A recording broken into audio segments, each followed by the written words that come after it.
Hello everyone, welcome to the 8th episode of Ask Your Aviator series. My name is Christopher Igala Kigalo, a Senior Air Transport Officer at Kenya Civil Aviation Authority. Today on Ask Your Aviator series, we are going to take you through one of the functions of the Civil Aviation Authority, which involves facilitation of air transport.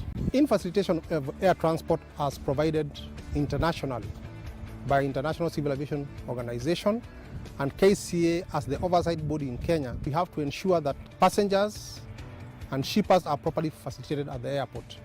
In doing this, we involve several agencies, both public and private.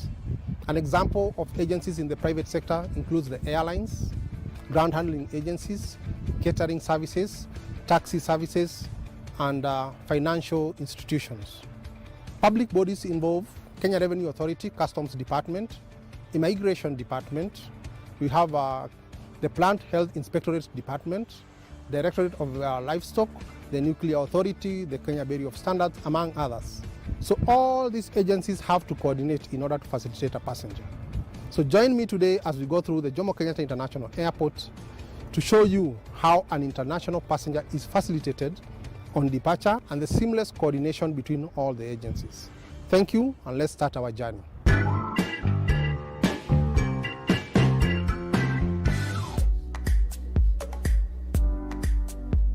How are you, sir? Fine, thank you. Good morning. Good morning to you. We are here today going through the airport. You may introduce yourself and tell us who you are, the organization you work for, and the role you play at the airport. My name is Benjamin Murkomen. I'm the head of Hotel Services, JKIA. And the key role that we do as Hotel Services is to ensure that we put in place preventative measures in case of any emergency here at the airport, and ensure that we attend to those medical emergencies as soon as possible without interfering with travel and business in this airport. How do you handle, on a normal day, how do you handle passengers who pass through your point of operation? As you can see, we are now here at the Terminal 1A. We have new procedures based on the new protocols of COVID-19. Yes. Number one, before a traveler exits through our airport, we must screen them based on the PCR certificate that they're presenting here at the counter. And I have my officers here who are ready to receive our travelers. Yes. So what happens, the passenger arrives, he presents or she presents our certificates from approved laboratories in Kenya. We have 43 approved labs that test COVID-19 certificates.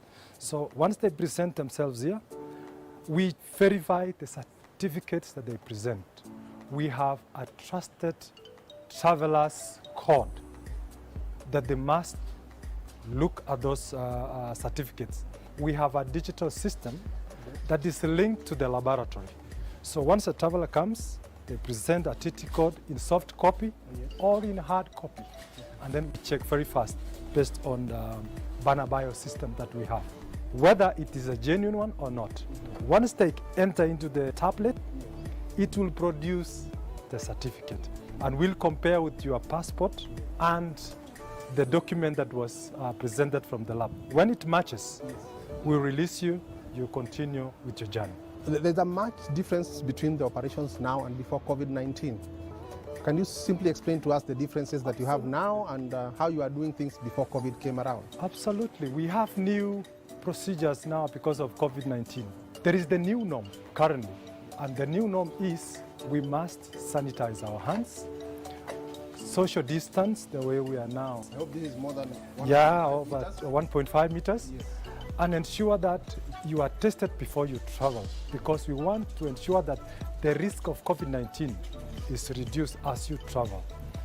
That is why we are here screening before they go to the main terminal, so that at least we are sure that those who are traveling have been screened and they have the right documentation before they do that. So they have to arrive here early as opposed to the times when we are not having COVID-19. Now, we already have a vaccine that arrived in Kenya recently.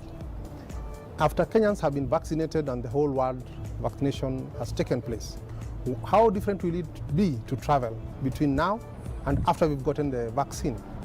As a country, we are really excited that we have now this vaccine that we're going to use for our frontline health workers.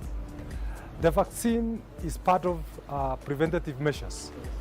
What will happen now is that it will give our travelers that confidence that at least they are being given a preventative measure. What will happen to this traveler is that they will be that confident because it will give the traveler that confidence that they have a preventative measure in themselves. It will give them immunity for a certain period of time. But that means also we will not leave the other precautionary measures. They must observe social distance.